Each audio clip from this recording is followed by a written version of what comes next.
Let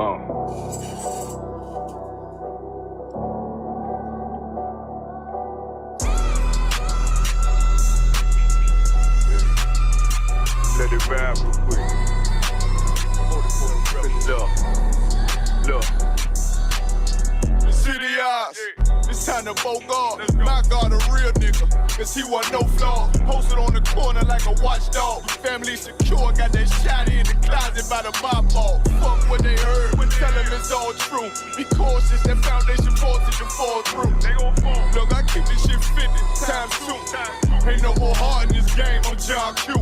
Colder than the avalanche. Way above average. My friends taste sweet. Told them make me an apple crisp. Left us in the valley full of bones. This where hope failed. Child become a man. Dark sands get broke down. Riding through Evanston with Mark Quad. Telling me how the crackers turn his childhood to a ghost town. Focus out, nigga. I lay that game down. I feel his pain cause nothing is the same now. Let my light shine like heaven through a rain cloud. Glock have a fit like my child, no tantrums. Try to warn them niggas we bear arms like tarantulas. Them other niggas rap, I make anthems. I really see profits under this banner. Make my enemies bow down on camera. Told my design I want it black and white like a panda. I'm better than that nigga that sunk dirty Diana. Look, I move like a Brazilian, precious cargo. Spirit ancient, but I got a new semi-auto. Wave that bitch around like where's Waldo. Sleep if they won't, I cut through they Z's like I'm Zorro. Pay me for his name, so I gotta keep that steel clutch. Trust me, I'm not what you think. I squeeze till it click like Dorothy when the heels touch. The world got me dumb, I don't feel much. Round with Yaradon, just left the state bridge. Looking for a bitch better than Baby's kid. Remember I dropped Quiet Storm, I've been gone ever since. Still in the field, fuck them niggas on the fence, yeah.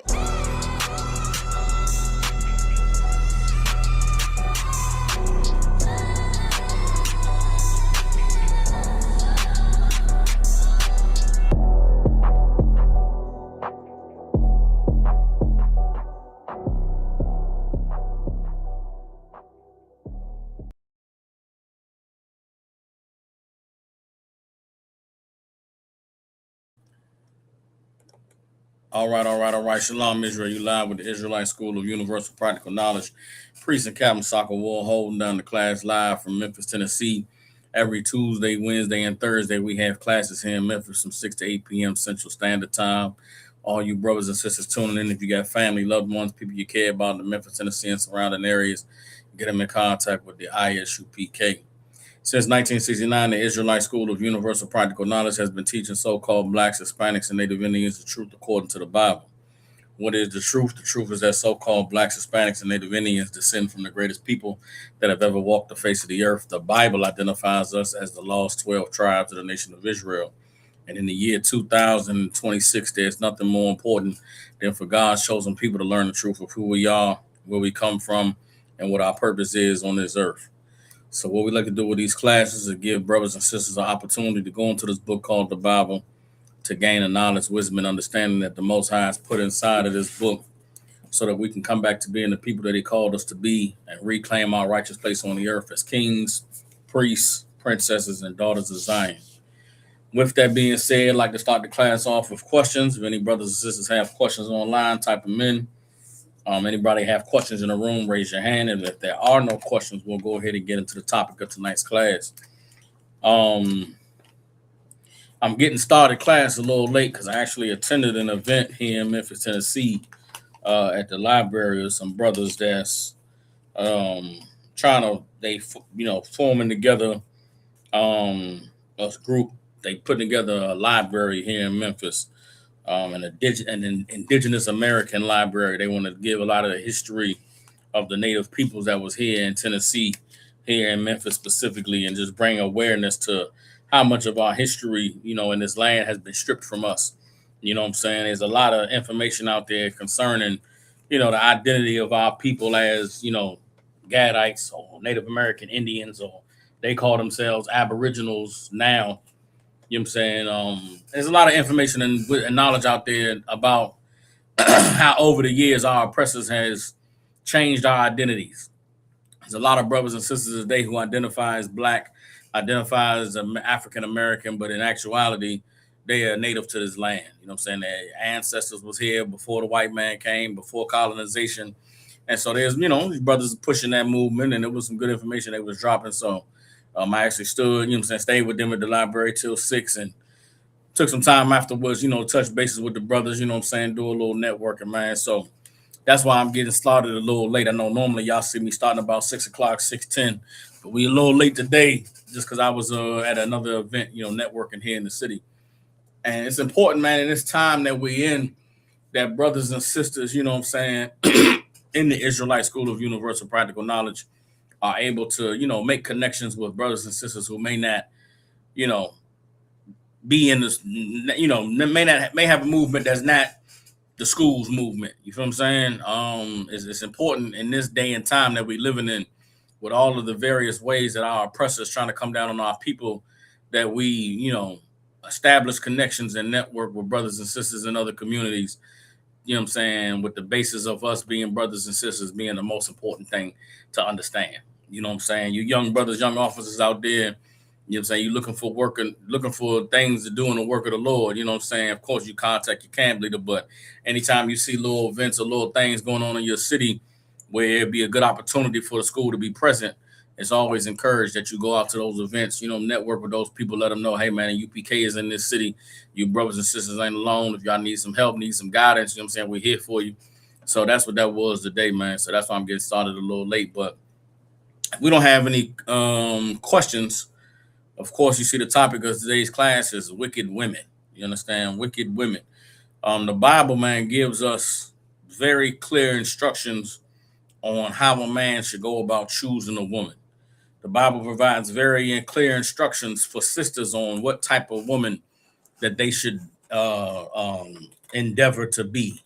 You know what I'm saying? And it's important, man, in these days that we're living in, this time we're living in, with all of the various influences that, we are being fed through the TV and the internet and the cell phones and all of these different people trying to push on us their perspective and their ideology or their philosophy on what attractive is or what a good woman is, that brothers and sisters are rooted in understanding what the Bible says about good men and good women, and also wicked men and wicked women.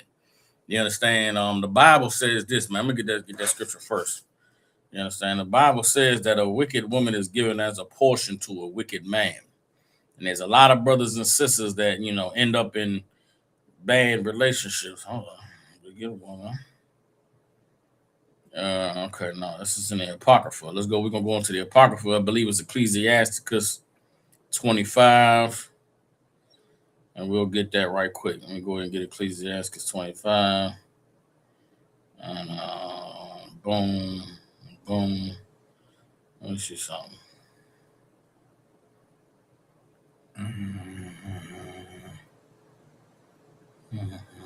Bear with me.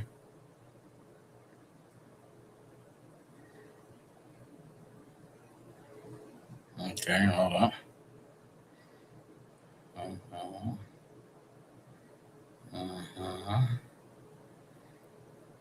All right, hold up. Bear with me. Okay, this one. Okay, shameless one. No. All right, that's not there. Let me see something. Bear with me. Find what I'm looking for. All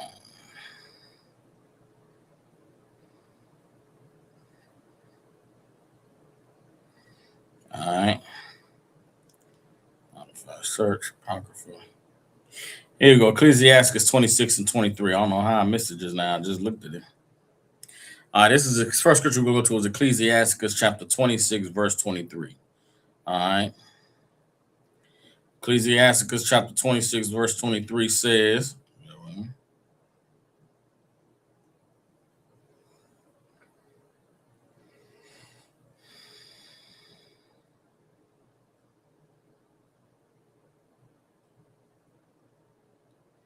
all right, here we go. Ecclesiasticus 26 and 23 says, a wicked woman is given as a portion to a wicked man, but a godly woman is given to him that feareth the Lord. Everybody understands.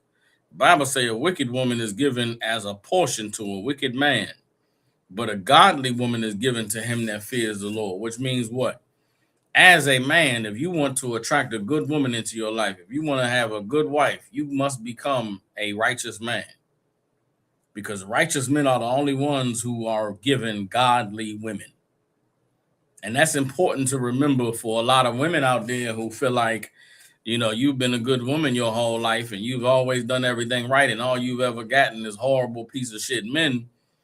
You might have to examine yourself. You may have to look at yourself and see whether you are a godly woman. The Bible says a godly woman is given to a portion of a man that fears the Lord.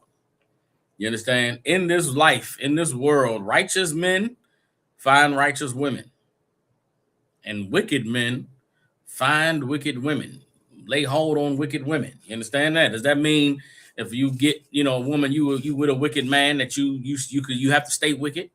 No. You could change. You could become brand new. You could come into the truth and serve the Lord and become a woman that fears the Most High and keeps the commandments. But you still may be married to that wicked man. You may be a brother. You have a woman you've been with, since y'all was in high school, grade school, and you come into the truth and you change your life and become brand new, but you still have problems with this woman, still fighting and arguing over, petty things, still having disagreements. She don't want to stop eating pork. She don't want to stop getting high. You know what I'm saying? Take you to child support, different things like that. You could become righteous and change your life and still be dealing with a wicked woman.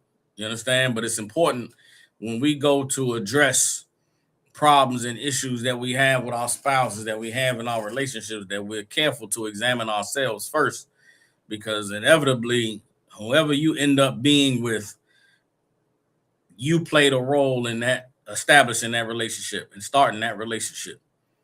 And it's important that brothers and sisters can take some responsibility and take some accountability for the role that they play in who they involve themselves with.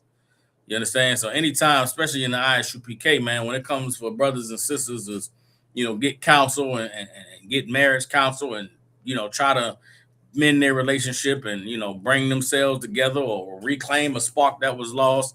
A lot of the times as a woman, you're going to be told to examine yourself. You got to look at yourself, sis, and see, what are you doing? Or what aren't you doing? Or what could you do better? Or, in what way are you influencing this relationship to be this way? When a brother's complaining about his wife, got issues with his woman, a lot of times is, well, brother, what are you doing to make her act that way? What are you doing that's causing this woman to behave like that? You know what I'm saying? Sometimes you got to go back to the beginning of the relationship. How did you meet? What was it like when you first got together? You know what I'm saying? And sometimes a lot of issues and problems in relationships can stem from how you all began, how you all got together. You know what I'm saying? It's difficult sometimes to change the state of a relationship mid-relationship. A lot of times relationships evolve based on how they began. A lot of those things are important to consider and to take into account when it comes to, addressing issues and problems in a relationship. But this class is going to be about the Bible showcasing and warning men about the perils of dealing with wicked women and how a man can and should identify a wicked woman. Everybody understand? So again, Ecclesiasticus 26:23 says, a wicked woman is given as a portion to a wicked man, but a godly woman is given to him that fears the Lord. Everybody understands. So what's wrong with choosing a wicked woman? You know what I'm saying? Some men say, what's the worst that can happen? You meet a chick, she ain't in the truth. You know what I'm saying? You meet her at the club, she dressing how she dressed. Yeah, she in the world. You know what I'm saying? You don't expect her to be out there with a dress and, with her head covered in the club. You know what I mean? So a brother talk to a woman, get to know her, and say to herself, well, look, she not in the truth, you know what I'm saying? But she ain't just a whore or a monster. Man, I deal with the sister, man. See if we can build. What's the worst that can happen? Well, the Bible lets you know what's the worst that can happen, brother. You should not be out here in this world dillying and dallying and dealing with women willy-nilly, because the consequences of choosing the wrong woman are very dire. One of the things that impacted me very heavily when I first came into the truth was being taught, you know what I'm saying, that sex is the most important activity that a man and a woman can engage in. You understand? Sex is the single act that a man and a woman can engage in that can result in someone creating a life or someone losing their life. Everybody understands? The man and the woman lay down and have sex. That's a decision that most times results in the birth of a child. So you should be very careful as a man deciding to have sex with a woman. It's not just, pleasure. It's not just feeling good. It's not a temporary decision. You make the choice to lay a woman down, brother. You could be signing up for this woman to be involved with you for the rest of your life. Y'all could create a life together, bring somebody into the world. You should not find out that this woman is unfit to be someone you bring a child into the world with after you have sex with her. You should not find out that this woman doesn't come from a stable family and never had a stable upbringing and doesn't know how to be a mother, doesn't know how to be a part of a family after you have sex with her. The worst thing you could do as a man is lay down with a woman and not know the character of the woman that you're dealing with. It is a life or death decision. You could meet a woman and think everything cool and y'all hang out a couple times, think it's sweet. You go over her crib, y'all chilling, Netflix and chill, and you lay her down, have sex, then you get a knock at the door, and it's her boyfriend came home early from work. That nigga coming in find you and his woman in his bed and he in both of y'all life. You understand? It's a horrible thing to find yourself in the hands of a wicked woman. Everybody understands? So we should be all understanding the seriousness of sex and understanding that sex is an act that really binds a man and a woman together. I remember being young in the world and thinking, sex was just something you did to feel good or you did to make a woman feel good. And, there was a time where it was, when you're young and dumb and that's what you think sex is about. And then, some of us discover that there's an emptiness in a world where sex is just something you do to feel good. That it leaves you just drained and feeling empty and feeling, used, and it's not a good thing. It's not a good place to be in life where sex is something you do to, just to feel good. When I came into the truth and understood that sex was something the Lord gave us to strengthen the bond between a man and a woman, to create life and bring life into the world and to be able to express our love and our, choosing of one another. Sex is a very beautiful thing. But sex with the wrong person could be, it could be detrimental to your life. And the Bible gives us a warning.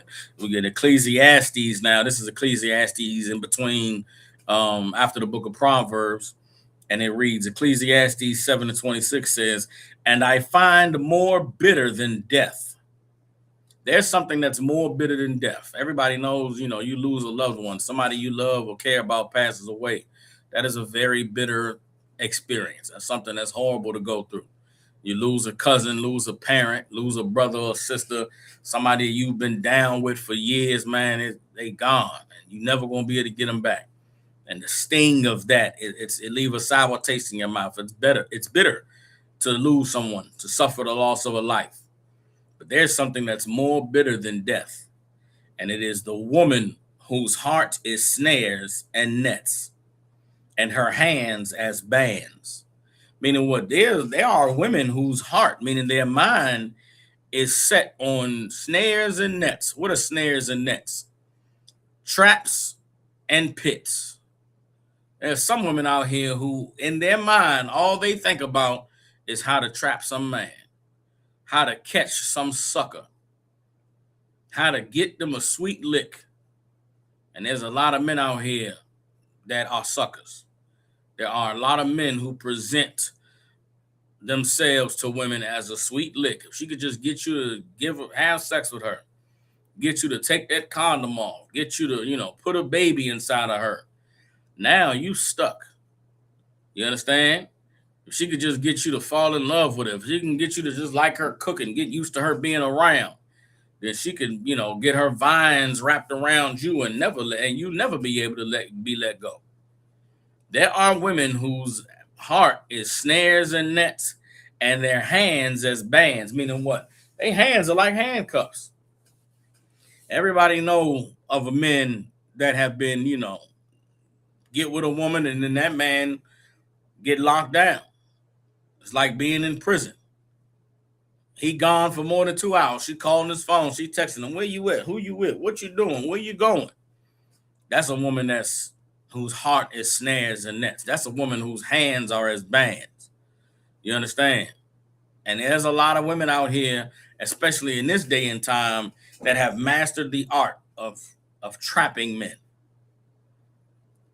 Especially you brothers is in the ISUPK. You brothers in the ISUPK are brothers who, you're righteous men. You're men of, of a stout reputation. When we talk to women, when you encounter women, you tell a woman, man, yeah, sex is marriage. I had sex with a woman, man. I'll be with her forever. I'll never leave her. You tell a woman, I believe in the laws of the Bible. I follow God. I don't celebrate birthdays. I don't celebrate Christmas and Thanksgiving. I believe that sex is marriage. Women look at that and say, well, damn, that means if I get him to have sex with me, he'll never leave me. He'll never go nowhere. All I got to do is give him some pussy and he's stuck. Excuse my language. And you have to know that in this day and time, brother, you are a target. You understand? I'm not going to say you're the prize. There's a lot of conjecture online about who's the prize, man and the women, who's more valuable. Listen, the Bible says we all are the same under Christ. You understand? Meaning what? If you a man that's righteous and a woman that's righteous is valuable to the Lord. All of us who choose to serve the Most High are important. You understand?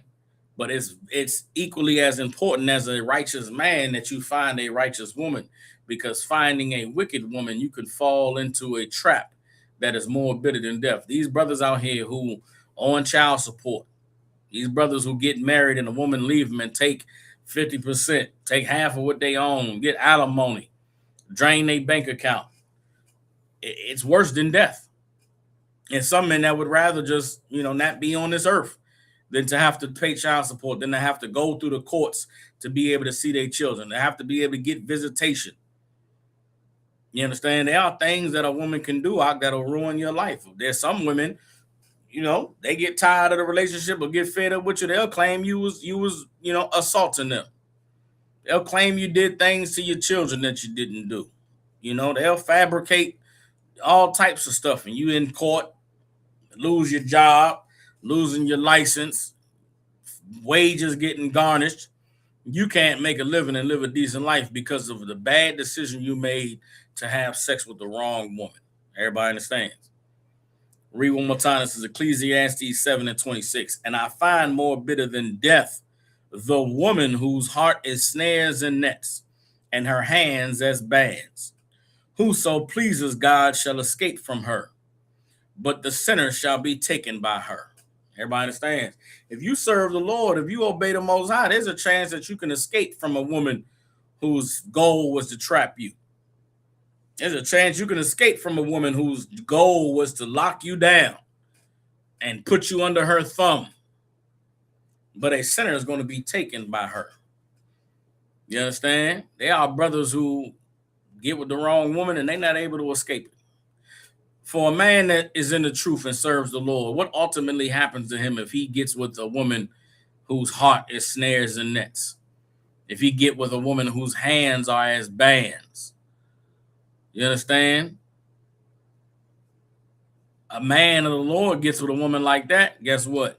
He won't be a man of the Lord forever. He won't be a man of the Lord for long. That woman will take that man out of the truth. That woman will cause that man to leave the service of the Lord. Why? So she could have him all to herself. So she could have him under her thumb, under her finger. And you won't see that brother no more. There's a lot of men that I've known over the years that were in the truth, strong in the truth, serving the Lord, doing great things. But they had a woman at home who, didn't like how much time that they spent around the brothers. Didn't like how much time they had to commit to being in the truth and, sitting in councils and giving reports and taking trips out of town. And women worked hard, man, and do whatever they could to find a way to get that man to no longer see this work as more important than what he had going on at home with her. And you look up one day and there's brothers that used to be around, you look around and be like, man, what happened to brother so-and-so, man? What happened to brother such and such? He at home with his wife, huh? He went back in the world. He dropped his sword. Why? Because he wasn't righteous enough to escape that woman. He wasn't righteous enough to, get free from the trap. get free from the snare, to get free from being on lockdown. And it's a sad thing, man. It's a shameful thing, but it's the result of choosing the wrong woman. It's the result of not having the righteousness to escape choosing the wrong woman. Everybody understands. Now, knowing this, seeing that the Bible says this, it should put fear in brothers. You should be scared to end up with a woman whose heart is snares and traps, whose hands are as bands. Many of us, if we ourselves haven't suffered it, we know men right now who are suffering with a wicked woman. We know brothers that's on child support. We know brothers who can't go see their children because they on visitation, with the damn supervised visitation. We know brothers who can't get their kids on the weekend because that's not what the court order says. There's brothers who can't bring their kids to the Passover, who can't take their kids to the cookout. Why? They chose the wrong woman. You understand? There's brothers that have to, have to let their children go until they become grown, till they get old enough as adults to be able to come find them. And when their children find them, they'll say, "Daddy, why wasn't you there? Daddy, where were you at?" And that man, I have to say to his kids 18 years later, 15 years later, "It was your mother. I couldn't deal with your mother. She was so evil and so vindictive, so mad that our relationship didn't work out and I moved on, that she kept y'all from me. She wanted me to have to go to the courts to be able to see you and be able to spend time with you. She wanted to, take all my money in. And, there's some things that a man in maintaining his integrity should not suffer. And it's horrible that men have to go through those things. And some women go through it as well. But it all stems from having chosen the wrong person. Everybody understands. So there are women whose hands are as bands and heart is as snares and nets. Whoso pleases the Most High shall escape from her, but the sinner shall be taken by her. Everybody understands. Now, how do you identify these types of women? What can you look for to let you know that a woman is someone that you should avoid, that a woman has the potential to be wicked? Let's go ahead and give me Proverbs chapter 13, verse 9. Proverbs 13 and 9, or was it 9 and 13? It's Proverbs 9 and 13. Proverbs 9 and 13.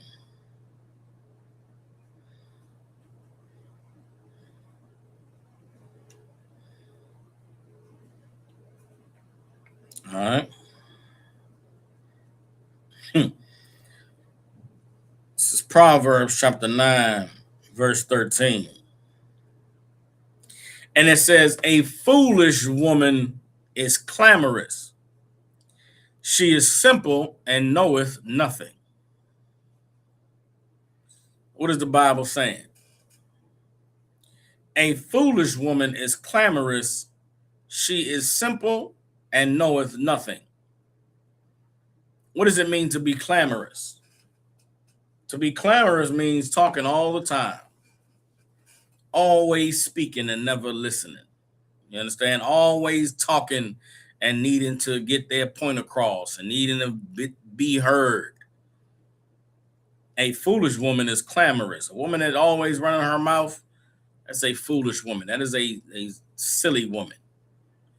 And as a man who is, serving the Lord and living righteously, you should not entertain a foolish, silly woman. You should not entertain a woman who doesn't, understand or know that there are things in life more important than her. That not everybody needs to hear her opinion or hear what she thinks. This internet and this social media in the modern day that we're living in, there's a platform for women who want to be heard to be able to sit and talk all day. And they should utilize that. They should take advantage of it. They should get on the internet and they should sit and they should talk all day. As a man, you should recognize a woman that wants to sit on the internet and talk all day and avoid her. You should look at that woman who always got an opinion, always want to talk, always run her mouth, and you should say to yourself, that woman is a fool. That woman is silly. Everybody understands. Let's keep reading in Proverbs 9 and 13. A foolish woman is clamorous. She is simple and knows nothing. Here's another thing that you could take from knowing a woman always wanting to talk and run her mouth? She's simple. Meaning what? She's not deep. She's not complex. She's not a difficult person to read and understand. She's simple. She's very small minded. Her life, her vision is very small. Why do I say that? Someone who's has depth to them. They're busy exploring that depth. They're busy living in that depth. They're not busy talking about it. You understand? It's like, now I'm gonna apply this to men, but you can on the flip side apply it to women. As men, we all know that one cat that loved to talk about himself all the time, or the cat that loved to rah rah. You know what I'm saying? It's like it was a saying that we have among men that the loudest nigga in the room is the biggest coward. You know what I'm saying? The one that's always talking loud about what he gonna do and about what he about, and niggas better not play with me. Or that nigga, that's the one that's scared. That's the one that's gonna run when the drama pop off. That's the nigga that's he's selling wolf tickets. Real niggas that's about that life, real men that's about that. You know what I'm saying? We ain't gotta talk about it. I let my actions speak. I ain't gotta say nothing about what I do. Just know you leave me. As long as you respect me, I respect you. But if there's some disrespect, it ain't gonna be no talking. Ain't gonna be a lot of conversation that need to be had. But on the flip side, with women, a woman that is confident, a woman that knows herself, is sure of herself, a woman that knows that she's a good woman, she ain't got to tell you how good she is. She ain't got to explain to nobody how deserving of love she is and how much men should want her. She ain't got to post pictures of herself on the internet all the time. She ain't got to always be in men's faces. She ain't got to be talking all the time to be heard. A woman that is always talking, always explaining herself, always wanting to be heard, that is a woman that doesn't really have any depth. And you'll know if you just listen to her. And you could be able to listen to her because she's always running her goddamn mouth. Again, Proverbs 9:13. This is God's word, not my word. A foolish woman is clamorous. She is simple and knows nothing. Now she knows a little bit of something. She knows some things. She knows nothing. Now, what does that mean? Does that mean she don't know 1 + 1? Does that mean she doesn't know, the sun rises in the east and sets in the west? No, it's not talking about that. Don't be silly. Don't be, facetious. It's not saying she doesn't know anything, but she doesn't have any substance. The things that she knows are not valuable. The things that she concerns herself with are not important. You understand? The things that she pours her time and her energy into, they're not to benefit you. They're not to benefit her family, her household. She's self-absorbed. Everything that she's into is about her. Everything she want to talk about centers around her because she doesn't have any depth. She doesn't have any substance. Brothers, you want to avoid a woman like that. Why? Why is a clamorous woman that's simple and knows nothing someone you should avoid? Because we are not simple men. We are not men whose lives are about frivolous nonsense. A man who obeys the Lord, a man who fears the Lord, is a man who's serious. It's a man who has a purpose, a man who has a mission, a man whose life evolves around the work of the Lord, whose life evolves around taking care of business, carrying out plans and structure and discipline. You need a woman who can match you on that level. You need a woman who can understand that her man is a man of substance. That doesn't mean she has to be a woman who's a soldier and a woman that's down and a woman that's so deep, but she need to be able to respect and understand what you're about. A lot of the times, the women that are clamorous and simple and don't know nothing, they don't even know what it means to be with a good man. They don't know what it means to be with a man who has business that's more important than whatever they got going on. You understand? As a man, you want to make sure that you choose a woman and pick a woman that is able to respect and admire and acknowledge that there are things in life more important than her, that your business and the work that you do for your people supersedes what she wants all the time. Now, as a man, of course, you make time for your woman. You cater to your woman. You give her what she needs. But what she needs and what she wants are two different things. A foolish woman, a simple woman, a woman that doesn't know nothing, does not know that there are things more important than her. She feels like everything evolves around her. And that is the fastest way for you as a man to find out that this woman that you've chosen is a wicked woman. Everybody understands. Let's drop that. Let me get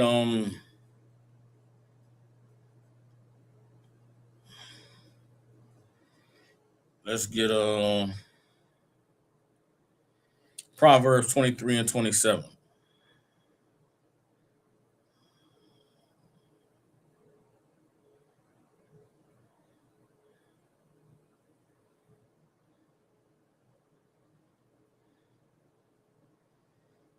All right.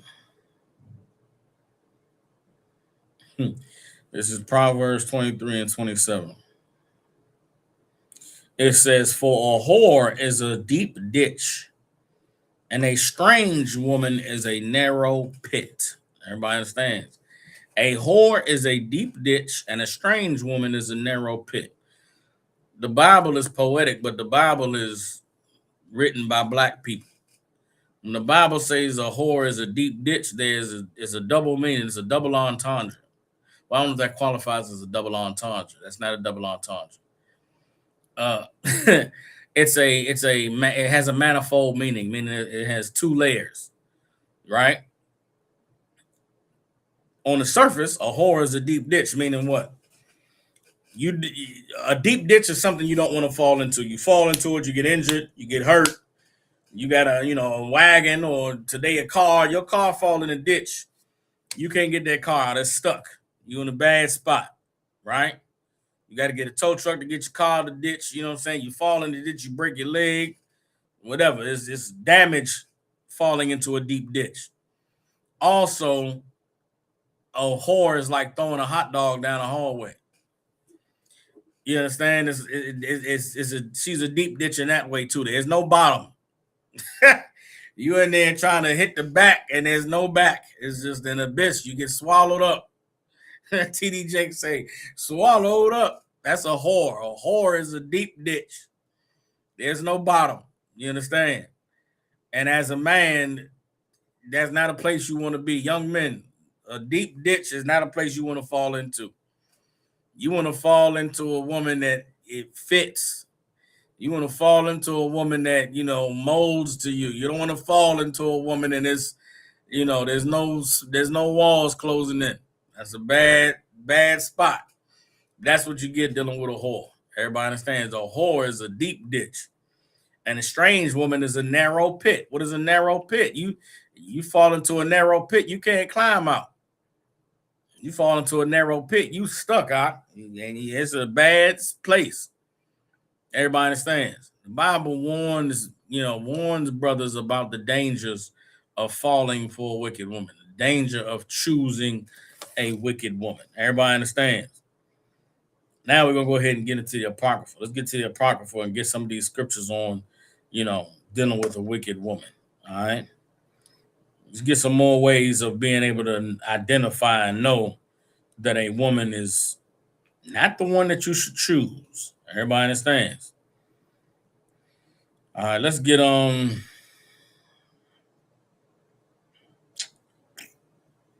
bear with me.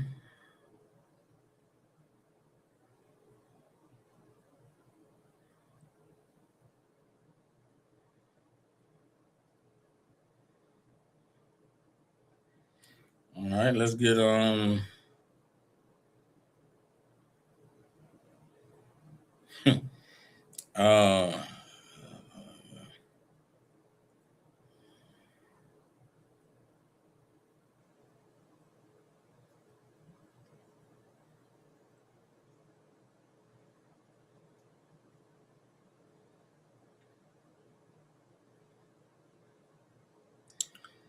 right, let's get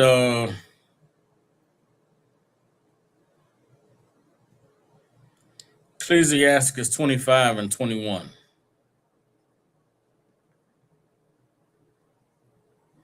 Ecclesiastes 25 and 21 in the Apocrypha. All right.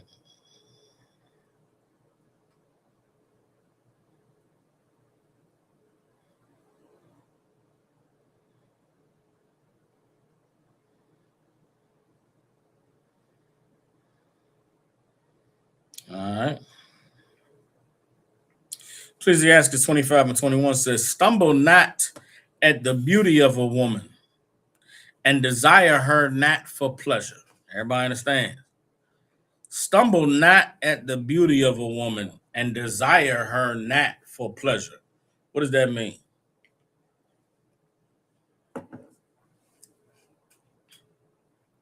As a man, you shouldn't allow yourself to be taken by how fine a woman is, how beautiful she is, how fat her ass is, excuse my language, or how much her front butt be hanging out her clothes. General Hyman got to coin the term front butt. That's what we call cleavage in the UPK. Woman whose titties is always out, woman whose front butt is always showing. You cannot choose a woman because of how shapely she is, because of how curvy she is. You understand? And you also should not desire a woman for pleasure, meaning you shouldn't be lustful about a woman. You shouldn't choose a woman because of you imagining how good the sex might be. Because sure, the sex might be good, but there's, 24 hours in a day. On your best day, you maybe got 3 hours in you. And I'm being very, very kind to a lot of brothers. That 3 hours is, Lord be with you. On your best day, you got 3 hours. What you gonna do for the other 21 hours? You got 21 more hours in the day. You should not stumble at a woman because of how fine she is, and you should not choose a woman or desire a woman for pleasure.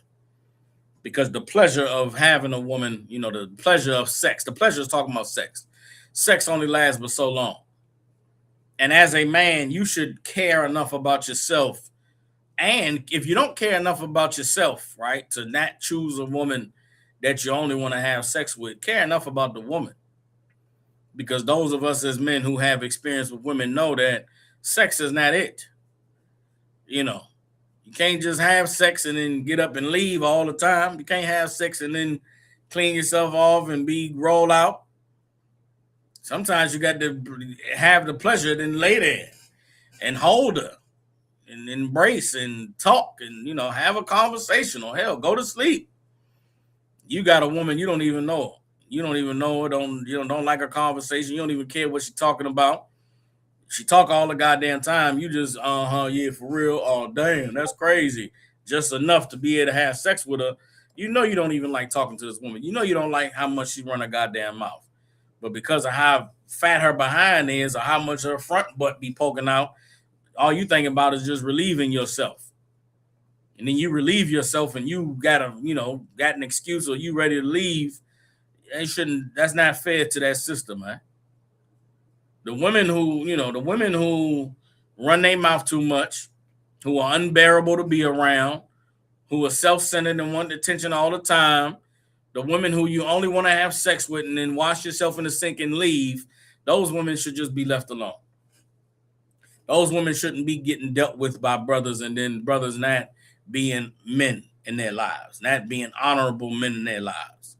You shouldn't be having sex with a woman and that if you're not taking care of her. Taking care of her ain't talking about paying her bills. Taking care of her is talking about being a man in her life. Part of being a man in a woman's life is being compassionate. You know what I'm saying? Is actually caring about her. You know what I'm saying? Is giving her the things, providing her the things that she needs to be satisfied, to be loved properly. A lot of the cases, women need attention. Women need affection. Women need security and protection, reassurance.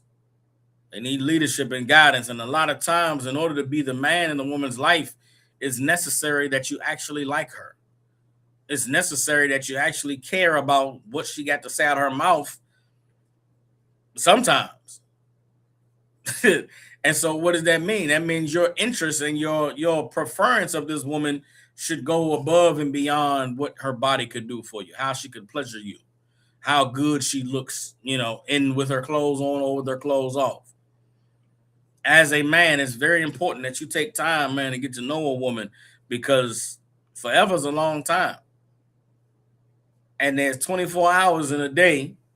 And on your best day, you having, 3 hours. Let's be honest. Realistically, most of you brothers is, 20 minutes the most she gonna get.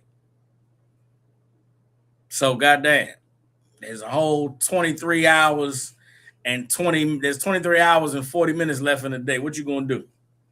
You gonna tell her leave you alone for 4 hours? You give her another 20 minutes? now there's 18 hours. Come on, man. Don't play yourself. Don't play yourself. Be honest. Keep it real. Keep it funky.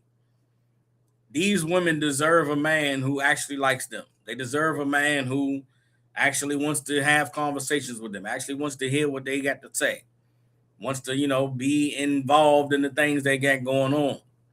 You should take your time to know a woman enough to know if you're annoyed by her, if her voice gets on your nerve, or she she chew too loud, or you go to the restaurant and you order your food, she want to correct the order. You got to know these things about a woman before you lay down with her.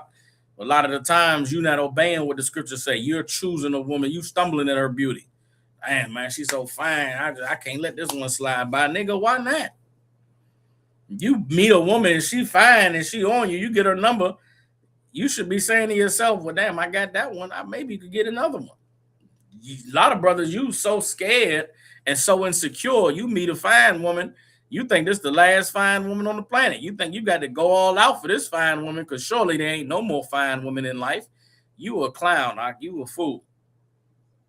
And you're going to stumble at that woman because of her beauty, and you're going to not do your due diligence to get to know her, to understand her, to like her. You're going to have sex with her, and then 2 weeks later, you ain't going to want to answer your phone no more. Shame on you. You're an evil bastard.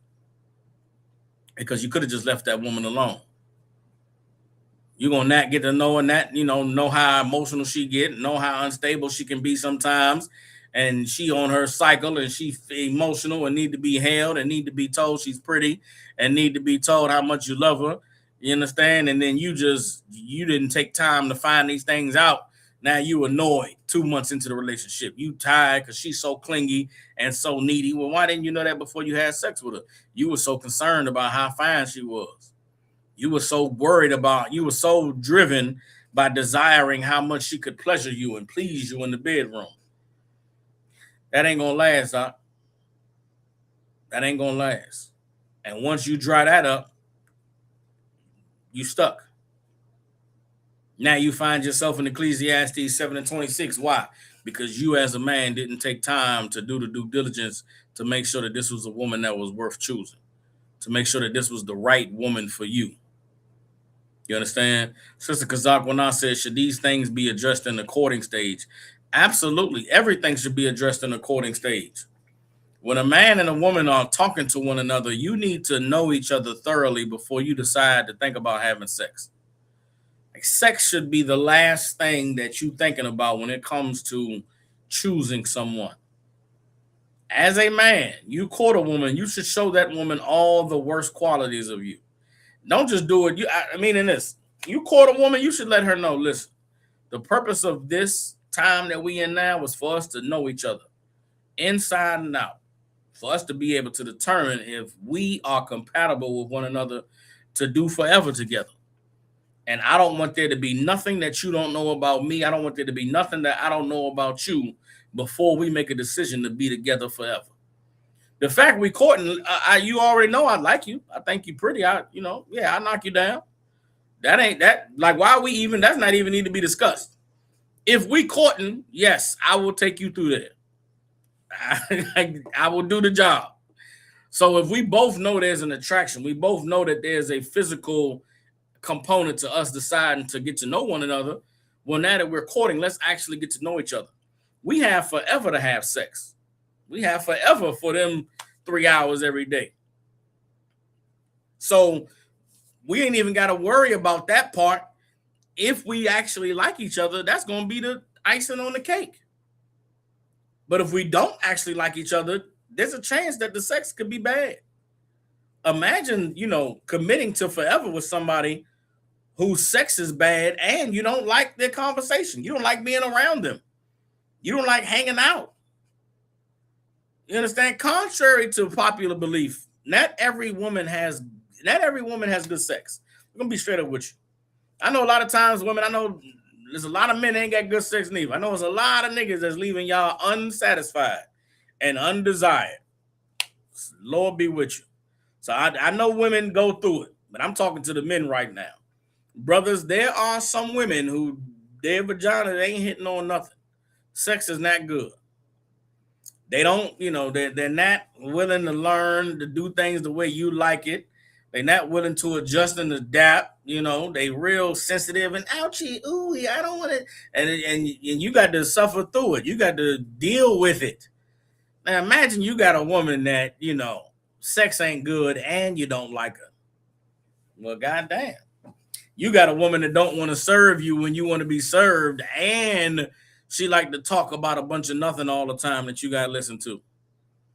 You got a woman that, wants you to have sex with her the way some old boyfriend used to have sex with her. And you like, bitch, I'm not doing none of that. None of that shit that nigga used to do. And you don't like each other outside of the sex. It could be a very horrible thing for both of you. You should only have sex with a woman that you actually like. Because if the sex is not good, then you could at least like hanging out. At least like being around each other, at least like going to the movies and going to the park and raising kids. Not every relationship has great sex. Not every woman as a man, not every woman brings the great sex out of you. There's some women that, they only can bring out good sex. And there's some women that bring out a monster and it'd be different. Well, damn, you don't know before you get married. You should at least know that I like this woman. Now she cool. I like her personality, man. She a little funny sometimes. She goofy. She like to watch anime. She like to do cosplay. I'm into that too. I could do, she want to be a nurse. I'll be a doctor or I'll be the patient. Whatever you into, you got to know that you want to be into it. Or else you're playing yourself by choosing a woman and putting the cart before the horse. Putting the cart before the horse is choosing a woman because of how good she look and what you imagine her sex might be without actually knowing that you like the woman. It's nothing worse than as a man being with a woman who, the sex ain't even all of that, and you don't know the sex could be amazing, but you don't even like the woman. That's a horrible situation. You want to, if anything, it'd be the other way around. You really love the woman and really like her. Sex, all right. But that's not the whole important thing because she's a good woman, because she's wholesome, man. And I want to take care of, I want to watch out for, I want to look out for, I want to build her up. I'm glad the Lord chose me to be the man in her life. You want to feel that way about a woman. You want to feel like, man, this was the Lord that made this happen. This was the Lord that brought us together. I'm glad I could be the good man to watch over her and protect her and not abuse her and take advantage of her like other niggas have in life or like other men would have. You know what I'm saying? But you got to actually like a woman in order to feel that way. You got to actually care about her. And she got to be a woman that deserves to be cared for that way. Deserves to be looked after that way. Imagine you a man with a woman and you love her and care about her and she's a monster. She doesn't respect you. Don't appreciate you. Don't look at your hard work and look at you serving the Lord as a thing that's worthy of praise. Damn, now you stuck serving a woman that don't even appreciate it, don't deserve it. As a man, that's a horrible place to be. You don't ever, you give your life to serve the Lord. You deserve a woman that respects you serving the Lord. Now, you got to actually be a man that's serving the Lord for that woman. You got to give her something to respect. But imagine you giving a woman something to respect and she don't appreciate it. She don't respect it. I'm going to go find me a woman that does. You understand? You could avoid yourself being in a horrible situation as a man if you're not figuring that out. Sister Kazakwa now asks, is it good to touch during the courting stage? No, it is not good to touch during the courting stage. In the courting stage, you should not make a hug. That's it. There's rules. Any brother or sister in the school that enters into a courtship, we have rules on how brothers and sisters are to court. We have, rules on going out and dates, phone conversations. Certain topics should be off limits. Again, you getting to know a woman, sex should be the last thing you talk about. And this is just, I grew up, man. I grew up with uncles. I had men in my life that taught me certain things about being a young man, taught me certain things about women. You know what I'm saying? There's a lot of brothers that I've come to find over the years didn't have men in their life to teach them these things. But one of the things I was taught is the best way to get to the sex part with a woman is to never talk about it, never bring it up.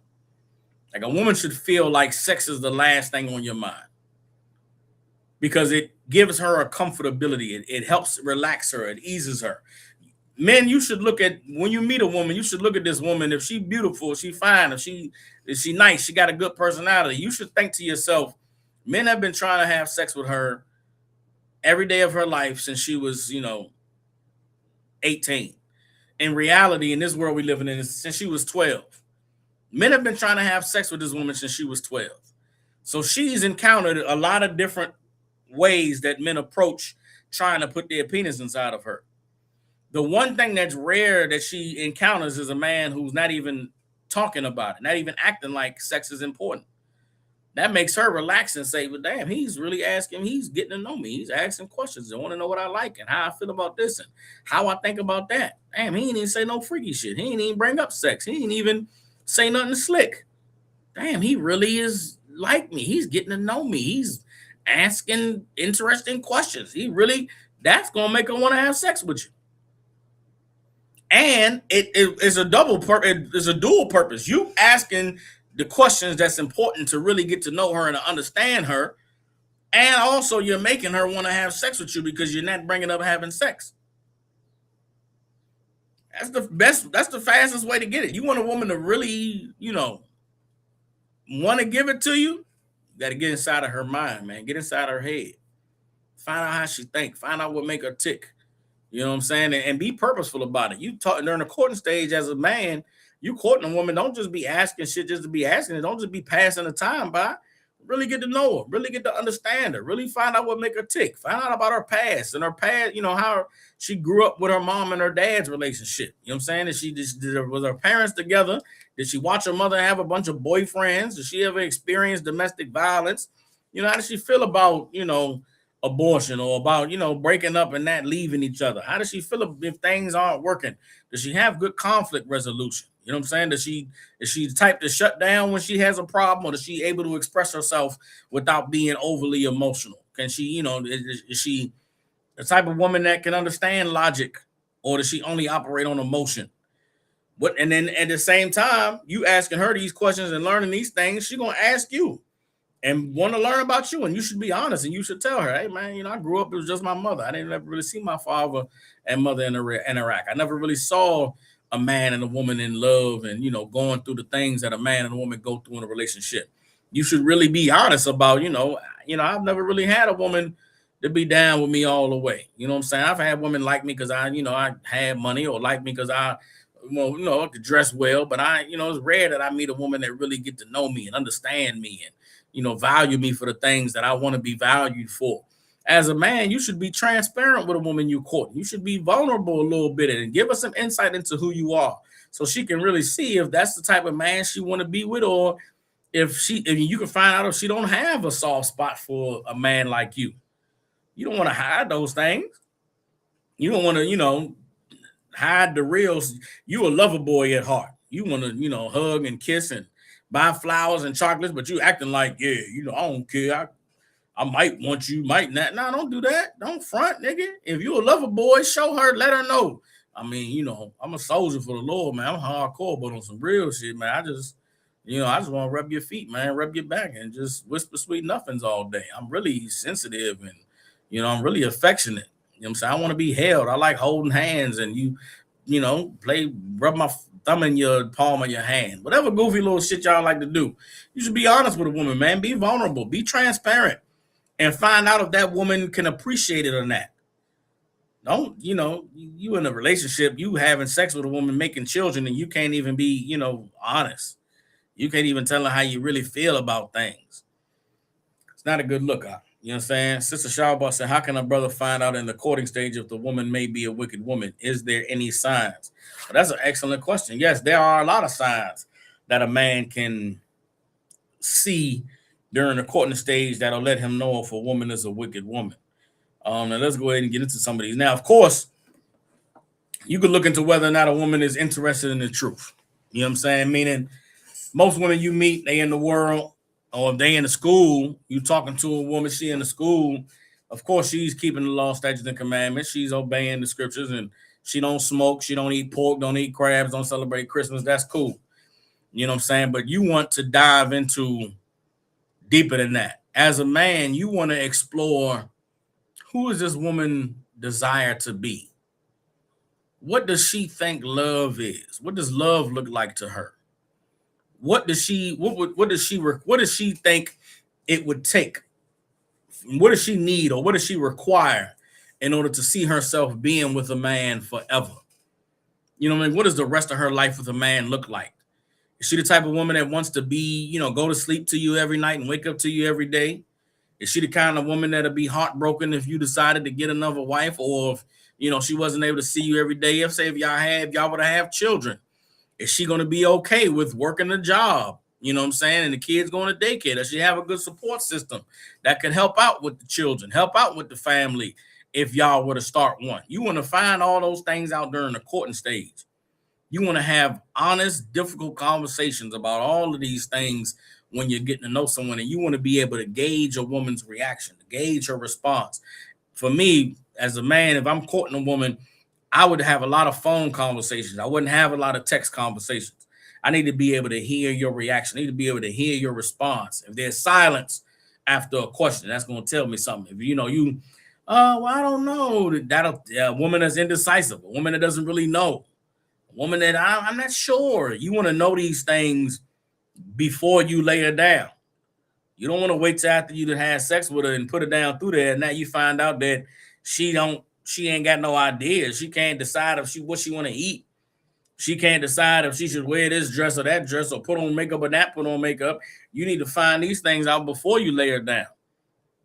You understand? But some of the signs that let you know if a woman is wicked is laid out here in the Bible. So this is Ecclesiastes chapter 25. Salaki.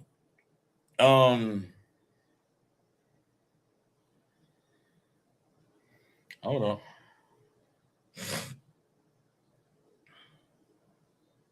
All right. This is Ecclesiasticus chapter 26.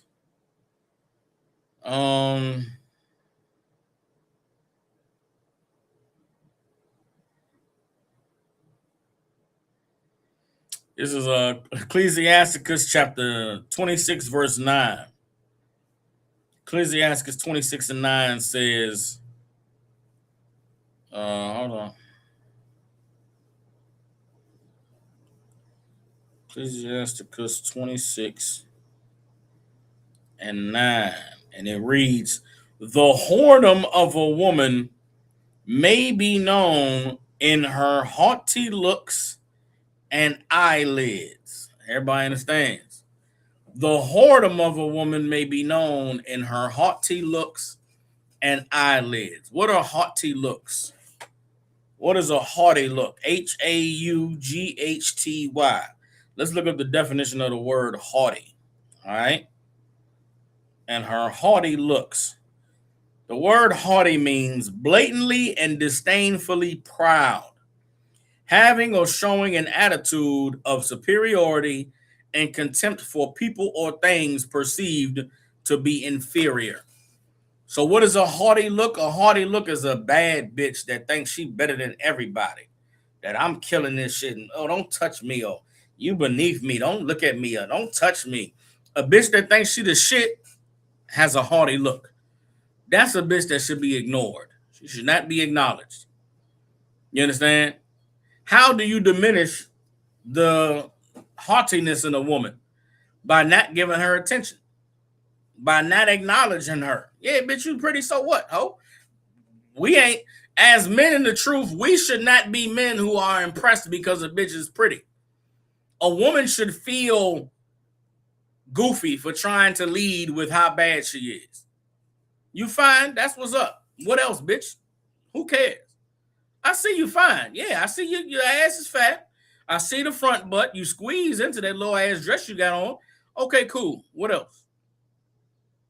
Can you cook? Can you bake? Can you do math? Can you do accounting?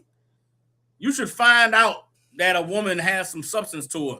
Like the Bible, again, if you don't stumble at a woman's beauty, if you aren't desiring her for pleasure, then how fine she is wouldn't even matter.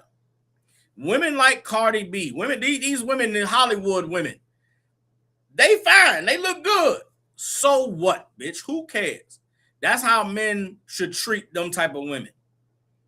If your only asset is how physically attractive you are, it should not count. Here's how men should begin to start rating women. I know a lot of times y'all hear men rate women 1 to 10, right? 1 to 10. I don't think the 1 to 10 scale is good enough. 1 to 10 does not give you enough depth of range to value a woman properly. You understand? As a man, the scale of a woman should be 1 to 30. 1 to 30 should be how the range on which we value a woman. The first 10 points, the 1 to 10 is looks. Super fine ass bitch is a 10. An ugly woman is a 1, right? That's the 1 through 10 is looks. 11 through 20 is character. It's character. Is she sweet? Is she kind? Is she look out for her sisters? Look out for her friends? Is she a empathetic woman? Is she the type of woman that uplifts her people and look out for them and tell them good things? Or is she an evil, horrible bitch that talk bad about her friends and look down on people? The 11 to 20 is, what is her character like? From 1 to 10, is she got good character? Is she a decent, wholesome woman? Is she friendly? Is she kind? Is she possessive? Is she jealous? Is she argumentative all the time? That's a character is 11 to 20. And then 21 to 30 should be her virtue. What does she bring to the table? How valuable is she? How useful is she? What can she get done? Does she have skills? Can she braid hair? Can she cook? Is she can she raise children? Does she get intelligent? Can she help with accounting? Does she work a good job? Is she willing to work? Can she work? Can she make some good money? How much money can she make? How responsible is she? How dependable is she? That's the 21 through 30. So on that scale, right? On that scale, you could have a woman that's a 10 in looks. The bitch is a horrible person. And she's not really a hard worker. So she's like a 12. Yeah, it's a bitch fine, but she ain't useful. And she ain't friendly or kind to be around. That's not you don't want a 12 out. That's below average. It's below average. You understand? 11 to 12 is bad. You understand? Now let's say you get you a woman that's, she all right, she pretty, she cute. She ain't video girl fine. She ain't super bad. Let's say she is 7, she is 6 in the looks. But man, this sister is an amazing woman. She served the Lord and loved the brothers and sisters, and she ready to pitch in, and she keep a good home, keep a clean home, don't argue, don't fight a lot. You know what I'm saying? She ready to get it on whenever you're ready to get it on. She willing to serve. She attend in the character department. Then when it come to her working and doing things, she braid hair, she cooks, she cleans, she can bring some money in. She good with the raising kids and don't argue and fight a lot. Got you a 27, Mike. Got you a 25, 24. That's a top flight woman right there. That's a bad bitch. Excuse my language. Now, people looking at her might not see. They might not say, dang, got him a video vixen. But nigga, I got me a bad bitch at home. This bitch cooking, cleaning, doing what you're supposed to do to make sure I'm taken care of. She raising the kids, loving the kids, and helping out with the family. She got a good family and got good people in her life and good support system. And she make your life easier, make your life a breeze. God damn, that's a fine motherfucker. I don't care what she look like. I don't give a, you know what I'm saying? I don't care how pretty you think she is. The bitch fine to me. She's amazing. That's what as a man, that's the scale we should be looking at these women on. The looks should not count. It's not meaning, bitch, if you were 20 in character and in ability, you're a fine motherfucker. But if you fine looking at, bitch, but it's 23 hours it's 24 hours in a day. I got, 3 hours of you in the bedroom. If you ain't got nothing outside of that, yeah, bitch, you a 12, 13. You're below average. And that'll dispel all the goofy shit that niggas be talking about, high value women and this, all that, bitch, you look good, so what? What else can you do? And as men, that's the Bible's telling us that. The Bible is saying a whore shall be known by her haughty looks and her eyelids. You can look at these women and look at them in their face. You ever look at a woman in her face and she look at you like, what the fuck you looking at? Nothing, bitch. I wasn't looking at shit. Never mind. I didn't see anything. I'm sorry. My eyes be wandering sometimes. Like, meaning, bitch, we in a restaurant or a club somewhere and you looking good. Bitch, you put all that shit on to look like how you looking. And we make eye contact. I'm not finna break eye contact. I'm a man. I want you to see me, seeing you, seeing me, see you. And if we make eye contact and I'm looking at you, I might lick my lips or some shit. But if a bitch do some goofy faces, like, oh, bitch, all right, you right. I'm sorry. I apologize. That's on me. I played myself. I shouldn't even look at you, bitch, because you ain't worth looking at. Some of these bitches need to not be looked at. And some of these hoes, there's a lot of women that talk about how easy men are, about how easy men will fold. As a man, you have the power to let a woman know that she may have access to a lot of things in life because of how good she look, but be the one thing she doesn't have access to because of how fat her ass is or how much of her front butt shows. You got to let a woman that's haughty know, yeah, bitch, you might could fall. Lesser men might be impressed by that, but I'm above that. Okay, how fine you are, because who cares at the end of the day? Once I'm done with how fine you are, now what? Some of you brothers be caught up on how pretty a woman is, and then you have sex with her, the bitch won't make you a sandwich afterwards. You got some fine woman at home, she won't take your boots off at the door. She won't run your bath water. Well, damn, bitch, you fine, but goddamn, I can't get no service around here. That woman is a 10. You understand? Now, a woman that, she gonna cook, she clean, she take your boots off, run your bath water, you know what I'm saying? Wash your hair, rub braid your hair and speak life into you and pour into your dreams and your aspirations and really want to see you win and uplift you and, love you and bear your children and ride with you and willing to die with you.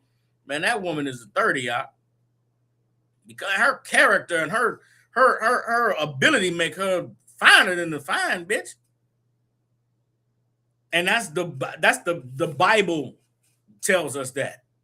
One more time, let's get the scripture. This is Ecclesiasticus 26:9. The whoredom of a woman may be known in her haughty looks and eyelids. A woman who thinks that she's so fine and she's such a bad motherfucker and she look good and everybody want her. That bitch ain't shit. She has no character. She's just like the woman who's always running her mouth. There's no depth. There's no substance. She's only as good for what you see. And as a man who serves the Lord, a woman should be so much more than just what you see. Meaning physically. She should be worth so much more, have much more value than that. And if you ain't never had one, brothers, a lot of these so-called bad bitches ain't even the best ones to even lay down. There's a lot of, they try to maintain their appearance and, they too prideful. I ain't gonna get into it. It just ain't, the juice ain't worth the squeeze. Let me just tell you straight up. Juice ain't worth the squeeze. But the Bible is saying the whoredom of a woman may be known in her haughty looks and eyelids. Keep reading. It says, Ecclesiasticus 26:11 says, watch over an impudent eye and marvel not if she trespass against thee. What is an impudent eye? You have a woman with an impudent eye. Let's look what the Bible says. Impudent. I-M-P-U-D-E-N-T. Impudent says marked by contemptuous or cocky disrespect of others. Very rude. Everybody understand? A impudent eye, and marvel not if she trespass against thee. A rude bitch, A woman that always looking down on other women. Oh, she got on. Why she looking like that? Oh, I can't stand her. That bitch, she always this and that. She thinks that about everybody. She just won't say it about you because to you. But you got a man in this. As a man, you got a woman that's always talking crazy, always talking about somebody. You think she ain't talking about you, nigga, when you ain't around? You think she ain't talking about you when you mess up, when you do something you ain't supposed to do? What you think? Because you lay her down and you having sex with her that you ain't never a piece of shit. You ain't never a nigga she can't stand. You ain't never a decision she wish she didn't make. Nah, nigga, she talk about you the same way she talk about her mama, same way she talk about her friends, same way she talk about her sisters. You should watch over an impotent eye, a mean girl. You should look at a mean girl and be like, yeah, that bitch, she's not a good person. She's not personable. She's not friendly. She's not kind. Nah, man, that's a red flag because she'll be not kind to you. She'll be rude to you. She'll talk crazy to you. You think it's cute when the bitch talking crazy about other people, talking about other men. And you think she won't do it to you? No, she's going to do it to you as soon as she get a chance. As soon as you give her a reason. What reason would you give her? Because the sex wasn't good. Because you don't want to come see her when she asks you to come see her. Because you too busy with the work of the Lord to come and tend to her when she want to be tended to. You going to be an ain't shit nigga. You going to be a dusty nigga. You're going to be somebody, she don't even know why she laid down with you. She don't even know why she bothered with you in the first place. The Bible warns you about a woman like that. Again, you should be getting to know a woman to know, is this a potty mouth woman? She always cursing and always using foul language and always saying rude shit. No, I can't. You got to fix your mouth, Shawty. You can't cuss around me. Or whatever. Check that shit. As a man, you courting a woman, you don't like how she talk, check on that. Hey, babe, when you around me, watch your mouth, man. You be talking real crazy about people. I don't like that. You know what I'm saying? You got thoughts and opinions like that. Keep that shit to yourself. Don't tell me that shit. Don't talk about brothers that way. Don't talk about sisters like that, man. Fix your communication. And if she don't like being corrected, she don't like being checked on how she talk about other people, then now you know. I can't deal with this woman because I'm going to be checking her ass every day. There's some women that need to be checked every day. They like it. They want to be told, shut the hell up. Watch your mouth. Hey, why you talking about them like that, man? Watch your mouth, bitch. Is you crazy? You can't talk about people like that to me. They're my brothers and sisters, man. Watch your fucking mouth. Fuck wrong with you, ho? And she might like it. That might turn her on. Look, I can't give you all the game, but you should know about it before you have sex with her. You should know this is a mean woman. This is a potty mouth girl. And she's embarrassing talking like that. She think it's cool. She think only her friends know she talk like that. She think only she think her friends like it. Her friends don't even like it. Bitch, you should watch your mouth. But her friends not going to tell her to watch her mouth. Why? Because that's your job. Nigga, you are a man. You courting her. You should tell that bitch watch her mouth. Or I'll tell her, bitch, you watch your mouth. The way you talk is unkind. It's very rude. It's disrespectful. And that shit is not cool. You should not be like that if you want to be in here among us. You should watch your mouth, sis. You should be, you should use better language. You should represent yourself better. And brother, you better be the one to tell your woman that because another man will. And another man has every right in here. And you marry a woman that got a foul mouth and brothers hear her foul mouth and don't like it, brothers got every right to say, so like it, sis, you kind of foul with your mouth. It's kids around. It's people some people don't like that kind of language. Sis, you know what I'm saying? Should maybe tone that down a little bit. Or worse, brothers will come to you and say, so like, yeah, your rib be kind of wild at the mouth. Actually, talking crazy. You know what I'm saying? Get her to tone that down a little bit. And now you don't even know how to tone it down because you never checked it when you was courting her. Shame on you. Now you're stuck with an impudent eye and marvel not when she trespass against you. You understand? Ecclesiasticus chapter 26, verse 12. She will open her mouth as a thirsty traveler when he has found a fountain and drink of every water near her.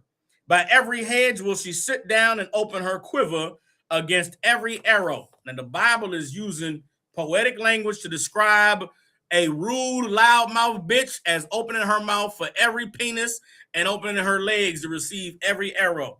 That same bitch that got a potty mouth, she got a potty vagina too. She got a potty behind as well. You think that mouth is nasty only with words coming out? That mouth is nasty with what goes into. You understand? That vagina is funky. Not in a good way. You think that vagina that funky. That mouth is funky. That vagina is funky. And you're going to slip and slide in there, and you're going to think it's special when everybody's slipping and sliding in there. Everybody done had them a turn. Listen, women able to come into the truth and become brand new, most high in Christ. You're a new creature in Christ. Until she's not any longer. And if a woman going to come in here and be cleaned up, she got to clean up that mouth as well. She got to clean her spirit.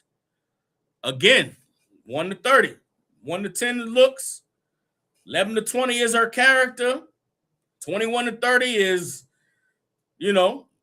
how valuable is she? You got a woman that look good, but funky, foul mouth, rude, disrespectful. She's gonna hoe on you, brother. She's gonna slut on you.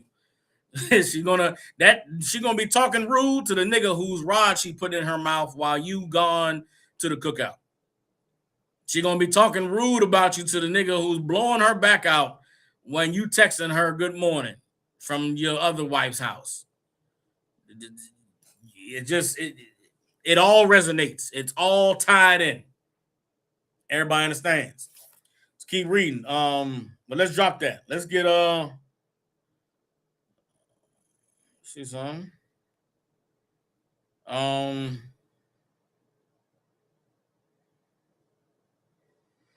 Here we go. Ecclesiasticus chapter 26, verse 25. It says, a shameless woman shall be counted as a dog. Everybody understand? A shameless woman shall be counted as a dog. What does it mean? Excuse me, that a shameless woman shall be counted as a dog.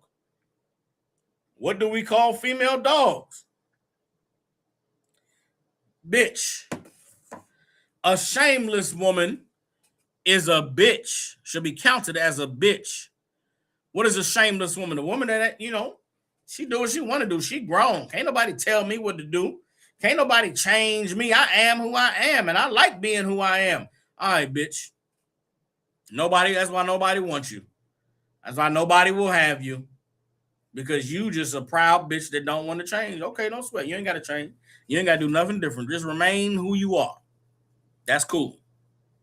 The Bible say a shameless woman shall be counted as a dog. A woman that don't have no shame, that doesn't take accountability, doesn't accept correction, that isn't willing to say, I was wrong. I apologize. I shouldn't have did that. I shouldn't have said that. Maybe I was out of pocket. Maybe I was being rude. Maybe I wasn't, being considerate of who the audience was. The Bible says a shameless woman shall be counted as a dog. But she that is shamefaced will fear the Lord. A woman that's shamefaced, meaning she doesn't want to be embarrassed. She doesn't want to bring shame to herself or bring shame to her husband. She doesn't bring shame to the school. You want a woman that doesn't want to bring shame to the school. You understand? And understand this, the most important thing as a man and as a woman in the truth is to protect the integrity and the reputation of the school. There are men and women who have dedicated their lives to the Israelite School of Universal Practical Knowledge, to obeying the structure, the rules that we have in here, to obeying the Bible and living according to the word of God. Don't be the one to bring shame to that. Don't be the one to embarrass us and shame our reputation.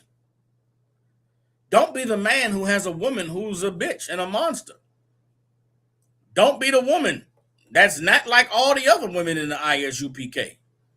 Don't be the woman that brings shame to the school. Don't be the woman that people say she's in the UPK talking like that, acting like that.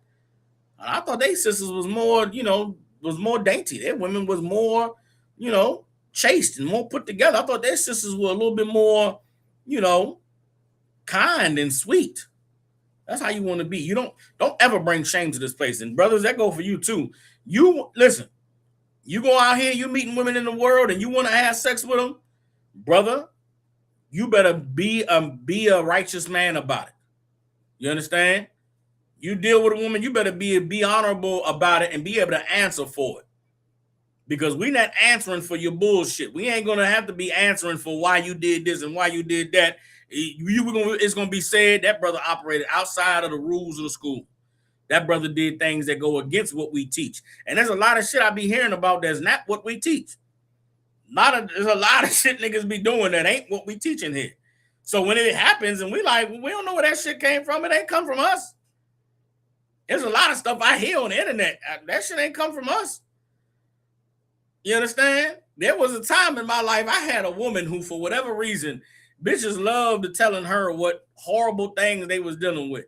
And that woman would come tell me the horrible shit them bitches told her. And I would tell that woman she should get counsel. She should go tell the school about it. Because that shit she talking about, we don't teach that. We don't allow that in here.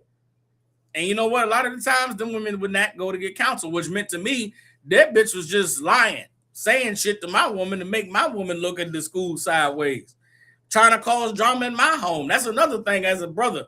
You want a woman that's going to tell another woman that she's wrong. Tell another woman, sis, you shouldn't tell me that. You don't want a woman that is in the school and is going to let other women vent to her about horrible, evil shit they going through. Because, bitch, you shouldn't be telling my wife about it. If it's going on, if it's happening, you should go to your camp leader. You should go to your husband. You should go and get counsel. And if you had a counsel about it, then you shouldn't tell nobody. A lot of you brothers is married to women that ain't following what the schools say. Other sisters should not know everything that's going on in your house. Other sisters shouldn't know that, you only have sex with her once a week because you be at your other wife's house. Other people shouldn't know that, you don't even, you don't wash your drawers every day, or whatever it is. If you got a woman that's talking to other women about what's going on in your house, that there's a place where if she got things to talk about what's going on in her house, there's counsel. There's a structure available. She can bring a grievance or a trespass, but just running her mouth about what the fuck you got going on, why are you suffering that? Because you chose the wrong woman. You suffering that because you did not pay attention to what the Bible said about choosing a wicked woman, and you end up in a horrible spot. You end up in a horrible place. You understand? The Bible gives men everything that they need in order to be able to know how to choose a woman and what to look for when they go about choosing a woman. But to not take heed to the warnings that's in this Bible will lead you and any woman you choose in a horrible place, because you're not going to make it. You're not going to be together forever. And if you're not a man that is confident that you made a sound decision, that you made a sound choice on choosing the right woman, why would you want to make children with her? Why would you want to be unprotected having sex with her? Listen, man, it's 2026. In the Israelite school of UPK, you can have more than one wife. You don't have to have children with every wife. You don't have to have children with every woman you have sex with just because she's your woman you're having sex with. You should find out if a woman is fit to be a mother. Find out if she's fit to handle the responsibility, the weight of bearing a child. There's a lot of things that a woman goes through bringing a child into this life. You know what I'm saying? And as a man, you should really find out if your woman is fit for that before you go to do it. You understand? Listen, if you find that a woman is not fit to be the mother of your children, then I would suggest you not have children with her. Which means what? You have protected sex. You understand? Or you got to get your pull-out game strong or whatever, but you shouldn't be making families that's going to be broken. If you don't know that this woman is locked into the school for life and going to serve the Lord for life, don't give her children. And tell her, say, listen, baby, we can't have no kids, man, because I don't know if you really in it like that, if you really solid like that. She get mad about it, she upset, she leave, let her leave, man, let her go.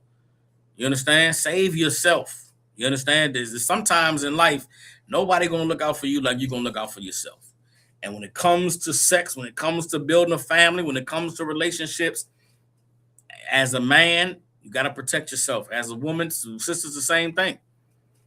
You got to be able to know that you're able to deal with everything that comes with bringing a family into this world, bringing life into this world. And if you look at her, if you don't, you should get to know a woman to know if she's fit for all of that before you have sex with her. Failure to do that leads you in a bad spot, leads you in a horrible position. And that's the purpose of the truth, the purpose of, this knowledge and this wisdom that God has given us in these scriptures is so that we would avoid all the pain and the heartache that comes with laying down with the wrong person. Many of us is here on this earth today because of what our parents would say was a mistake, because of what our mamas would say was a sexual encounter that they didn't have, or they wasn't planning on it. But I've lived a life long enough to know you don't accidentally have sex with nobody. You don't slip into a vagina and and leave a seed. Nigga, you did it. You wanted to do it. You wasn't planning on it, but you did it. But now you got to take care of the responsibility. We living in a time, man, where the potential children that we bring into this world deserve better than what we had. They deserve more than what we had. You know what I'm saying? And you should be, as a man and as a woman, you should care enough about them to know that this person who I'm with, that I'm choosing, that I've chosen, is someone that is worth it, someone that's going to stick it through and see it through to the end. And if you're unsure, get counsel. But just because you have a woman, I don't mean you got to bring children into this world with her. Don't mean you got to have sex with her unprotected. She offended, she don't like it, you just tell her, listen, baby, I can't see us having kids, man. But you got kids with that other woman, yeah, because I could see that working. I could see that being a healthy thing.